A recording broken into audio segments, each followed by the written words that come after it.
Bitcoin ETF approved. XRP price blast 11% IPO time. Man, this video should be good because I'm expecting, based on this thumbnail, that everything's going through the fucking moon. I'm expecting to look at XRP and that bitch better at a minimum be 70 to 80 cents. This thumbnail says it, right? What's happening? I'm Jeff Moore, published author, professional trader for 16 years, and this is The Ripple Effect.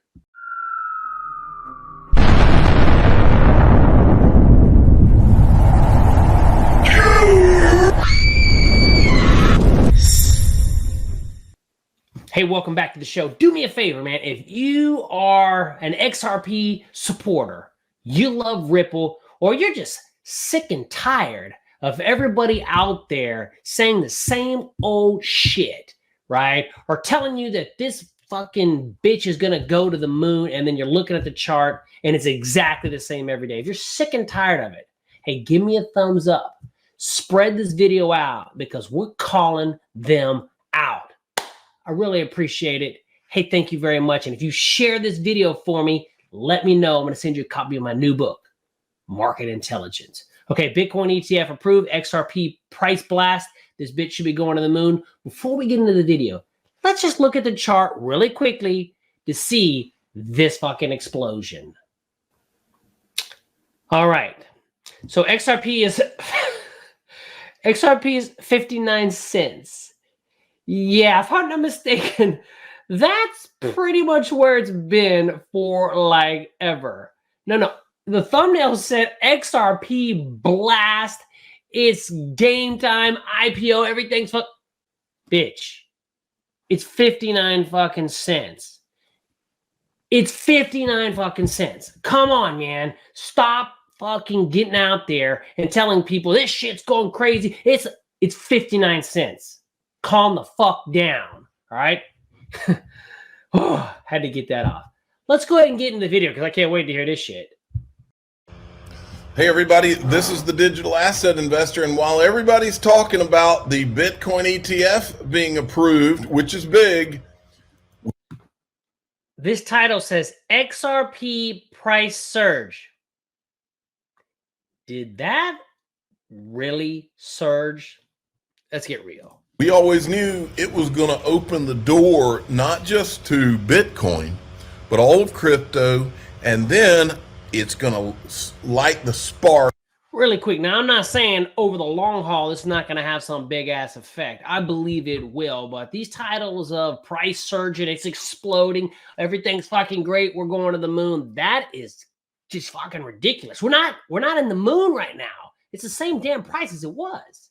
But over time, I do believe this is going to be huge. I've been in this space for 25 years. I know all about financial services, ETFs, the market. I teach people for a living how to trade the market. I get it. Over time, this will have an effect, and this is a big deal. But stop coming out and fucking saying that this shit is in the moon when we look at the price, and it's exactly where it fucking was the day before. That gets this fintech, in my opinion, fintech slash AI slash tech IPO boom going. That's what I've always believed. Here it is, the very day after the Bitcoin ETF, Circle announces confidential submission of draft registration statement for proposed initial public offering. So here we go. Okay, so here's my guess. He's talking about Circle, right? Public offering. Here's my bet. You tell me if I'm wrong. I bet you he's going to be using this as his opportunity to promote LinkedIn, right? LinkedIn, you can get shares of companies pre-market or before they go IPO. He's always pushing this, constantly talking about, well, you got to get this, these shares. Oh, that's my sponsor. That's my sponsor. I bet you he's pushing this right this second because as soon as he's done, he's going to come back and talk about LinkedIn, right? Try to get us to sign up for some fun with LinkedIn because it's his sponsor and all these companies that are supposedly going to IPO, right? Come on, let's see. folks. And guess who just happens to have Circle Private Equity on the platform? I'm going to They spare just you added guys some more yesterday. We're going to fast forward this shit. I'm going to spare you all this fucking bullshit. Real world use cases and underpinning that legitimization. Then we've got this. Here's the squawk bot, the CNBC guys. And I know you just did a big interview. We're not going to take all of it. You got your own show tomorrow morning, Andrew. We get it, but it's a big one. It is. And it is because I did speak with the Coinbase's CEO, Brian Armstrong, in the last hour. It was a first on CNBC following the SEC decision. And we want to show you just a piece of it for now, because I asked him about the way he sees this in terms of the magnitude of the moment.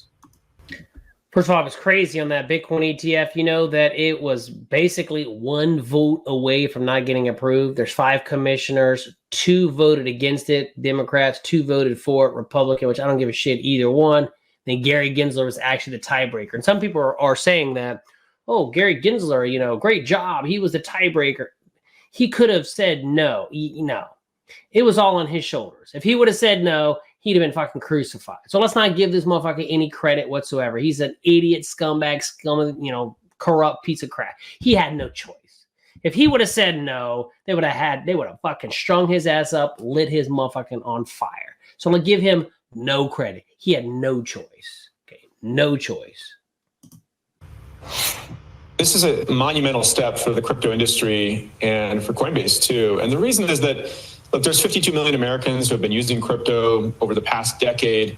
And I think they've been hungry for some kind of acknowledgement from government and the SEC in particular that this asset class is here to stay. And they finally got that. It took a long time. I want to give a big shout out to Grayscale, which is one of the firms that pursued this in the court to finally get it to fruition. But it finally happened. We had a number of ETFs approved today. And of course, it was a big day for Coinbase too, because we were named as the custodian in 10 out of 13 of these applications. So I think this means that over time, we'll see new pools of capital come into Bitcoin. But more importantly, we had a huge regulatory milestone that showed the legitimizing power of this industry. Okay. The industry has been legitimized. That's what's important. Now the stamp's on there. These are the ones that were approved. We'll get more on that later. Then we've got this. Eleanor Terra, this is Gary Gensler's statement. We won't go into that. Gary Gensler begrudgingly came in and approved the thing. Yeah, no choice. There he is.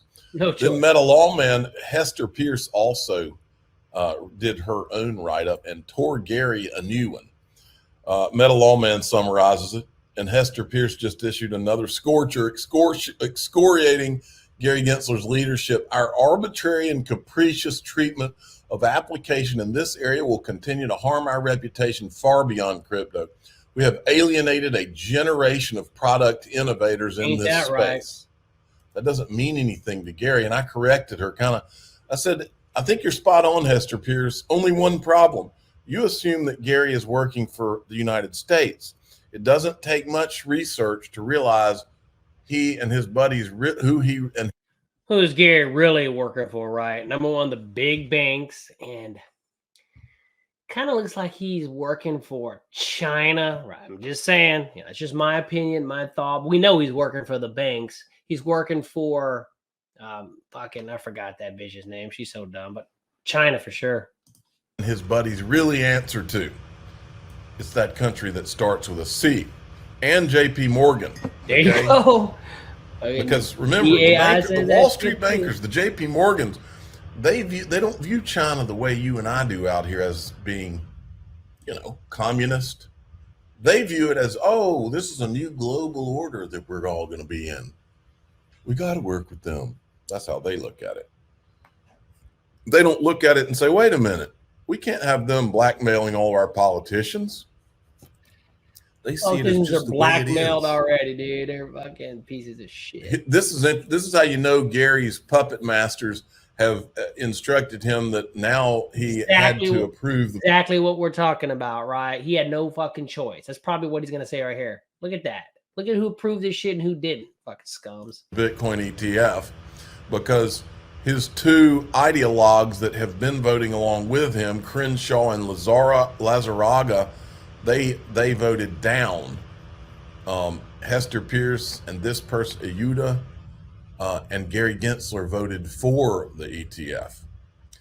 Here's the two that voted against it. Might want to remember those faces. Then here's Perry Ann Gordon talking about the Bitcoin. How important will this Bitcoin ETF actually be?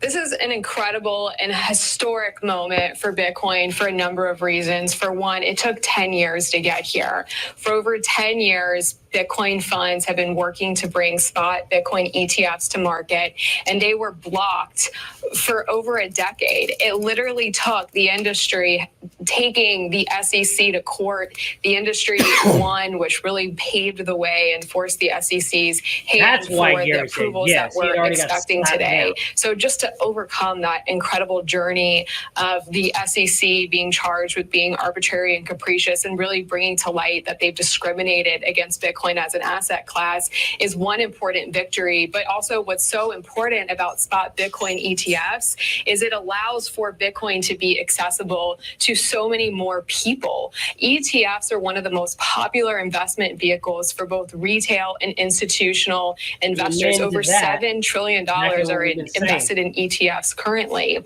Now people will be able to get exposure and be able to allocate to the best performing asset in the market today, and doing it with the support and the advice of their financial advisors, because we did not have public. Well, we know the financial advisors, they don't know shit. Okay. They don't know dick. They got a piece of paper and they think they know what the fuck they're talking about. They don't even, they are the exact ones who have been saying how corrupt and how not to invest in Bitcoin. But now all of a sudden you're going to hear those fools out there talking about how it's so great. Why? Because they can make money now. They're glorified salespeople. Yeah, that's what they are. I know, because I have my security license. I've been licensed for a long time. And from the beginning, I didn't know what the fuck I was talking about either. But I was telling everybody shit was good, and I didn't know what the fuck I was talking about a long time ago. Publicly listed spot Bitcoin products, investors would have to navigate this interesting and different world of cryptocurrency on their own. And now they will be able to be guided with the financial advisory, which is so critical for mainstream adoption. Here's Anthony Pompliano. 11 Bitcoin ETFs are going to begin trading today after the SEC approved their applications. The move overturned a decade of the regulators' opposition to the idea. Not sure what any of this means, though, when Mike Pomp will talk about it, but when they finally say it's okay, maybe he's talking about it. Maybe it's over. Maybe all the people that got in early now say I'm going to offload it to the sheep that can now get in with the ETF. Well, I think in the short term, there are clearly people who've been buying up in the last 3 months on the expectation of this. And the question is, no, longer term, maybe a very different story. Do holders ever sell? I don't know. I don't think holders ever sell, but I do think this is a historic moment in the sense of it's the first time that the internet and Wall Street, they've had this healthy tension for a couple of years, even a couple of decades. And it's the first time Wall Street blinked, right? Think of it as an internet-based asset that now is being arms wrapped around it by Wall Street. It's because of the money, obviously, man. There's so much money in this space. They're not stupid. Well, yeah, they're not stupid. They're here because this industry is going to probably be, in my opinion, the biggest industry on planet Earth. Bigger than the foreign exchange market. That's why these fools are in it. And it is a big deal. I'm not saying it's not a big deal. It's gigantic. I'm just sick of people coming out right now and talking about boom, boom, it's explode. And then we look at the price. You and me look at the price and it's exactly where it was. That's what we're pissed off about. And to your point, now I want you to think that through, because I cover in the group at daixrp.com. In the group. Yeah, I'm going to fast forward this shit because he's always talking about his private group. And he tells you, he's like, well, I'm going to tell the rest of you guys in my private group, it costs $6 a month for a cup of coffee. Shut up. Now let's fast forward to that bitch. Wall Street's on, they're all on the same team. And I think I can prove it with regard to him, or I can at least show you an indication. Hey, this guy, remember, this guy's ex-military. I've always thought he was military intelligence. I'm going to tell you the story about when I met him in the group today at daixrp.com.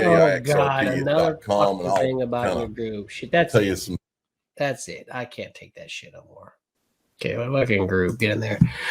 Bitcoin ETF approved. Yep. XRP price blast. Yeah, I didn't even want to say anything about that shit. IPO time? Who the fuck's gonna IPO? Who the hell did he talk about IPO?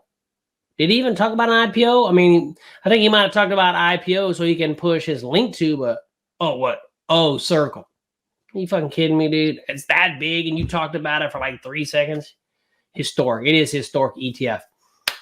Hey, thank you, my friends, for watching this video. Do me a favor. If you are an XRP supporter in Ripple like I am, but you're more like you're just sick and tired of all the bullshit that's out there, people throwing out stuff, getting your hopes up, and you looking at the price and wanting to jump off the fucking building. Hey, I'm going to call this shit out. So let's get this video out to more people. And it only can happen by you giving me a thumbs up or sharing it, making a comment. Tell me that, you know, you're on my side, right? Hey, if you are into trading, I trade on this channel, day trade live every Tuesday and Thursday right here. I day trade the S&P 500. And also, if you are, you know, interested in option trading, you don't know what that is, just understand you can make a lot of money. It's difficult, but once you learn how to do it, it's a skill that they can never take away from you. Check out my playlist down below. I got some badass playlists on option trading. All right, I'll see you next time, my friend. I'm Jeff Moore. If you want to have more, you have to think more. Peace.